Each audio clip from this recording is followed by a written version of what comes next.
जी हाँ साथियों, बहुत बहुत स्वागत करता हूँ मैं रोहित सर। आज आपके लिए हम हिंदी का एक महत्वपूर्ण टॉपिक लेकर आए हैं जिनका नाम है कहानी और उपन्यास में अंतर। आज हम आप लोगों को कहानी और उपन्यास में अंतर बताएंगे कि कहानी क्या होता है, उपन्यास क्या होता है।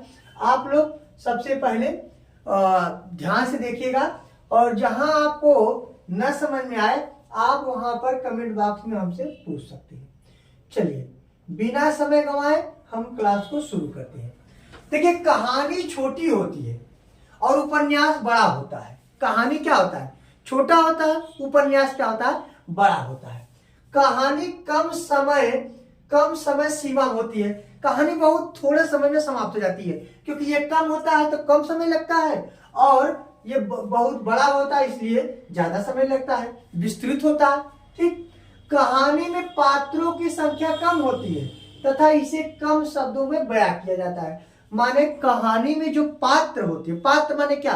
कहानी में जैसे कि कितने व्यक्ति हैं, किसका कौन सा पात्र है, उनकी संख्या कम होती है और उन्हें बहुत थोड़े शब्दों में क्या करते बताया जाता है, नहीं बयां किया जाता है।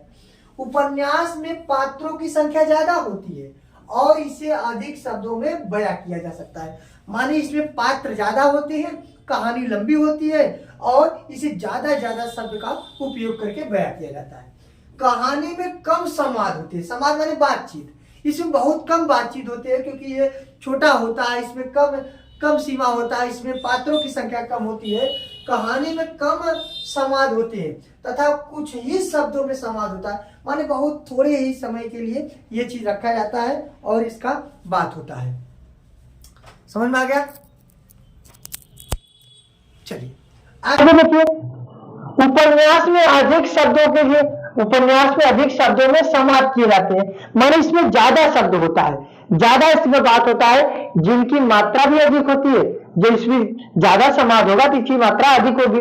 कहानी को किसी भी घटना का जिक्र करके लिखा जाता है। मतलब कोई घटना है उसके याद में उस कहानी बनाया जाता है। जैसे महाराणा प्रताप के बारे में कहानी बताया गया हो, कोई घटना उनका हुआ हो, रानी लक्ष्मीबाई के बारे में कोई कहानी बनाया गया, ठीक है, पहले राजाओं की कहानी होती थी तो उसमें उस कहानियों के बारे में जिक्र किया जाता है किसी घटना के।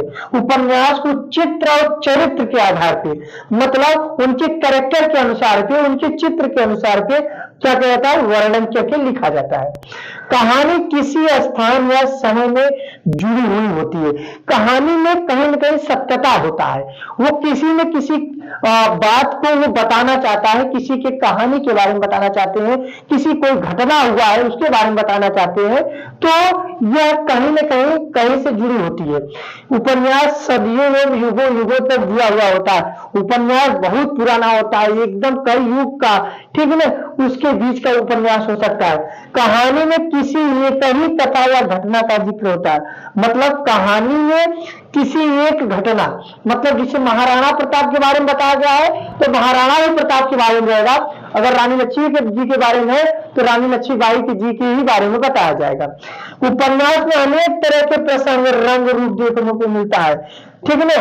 माने उपन्यास में अनेक प्रकार के रंग रूप देखने को मिलता है। वो कहीं से भी बातों को उठा करके समझाया जा सकता है।